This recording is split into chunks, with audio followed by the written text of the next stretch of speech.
Қазақстан Европаға бал жеткирет. Жергиликтүү компаниялардын бири сапат стандарттарынан расмий түрдө таанылып, ЕЭП реестрине кирди. Серепчилердин айтымында бул чыгыш Казакстан облусунун өндүрүүчүсү үчүн тарыхый окуя. Ишкана өндүрүштү ЕЭПнын ветеринардык санитардык стандарттарына толугу менен ылайыкташтыра алды. Эми компания өз продукциясын Германия жана Франциядан баштап Ирландия, Греция жана Балтика өлкөлөрү менен аяктаган 25тен ашык Европа мамлекеттерине жөнөтө баштайт.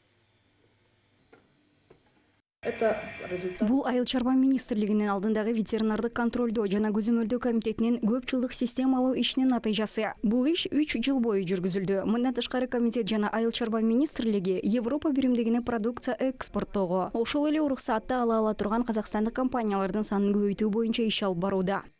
2025 жылы Казакстанда 5000 тоннага чейин бал өндүрүү пландаштырылууда. Жергиликтүү өнүм табигыйлыгы жана консерванттардын жоктугу менен айырмаланат. Бул продукцияны сатуунун жаңы рыноктарына чыгууда башкы аргумент болуп саналат.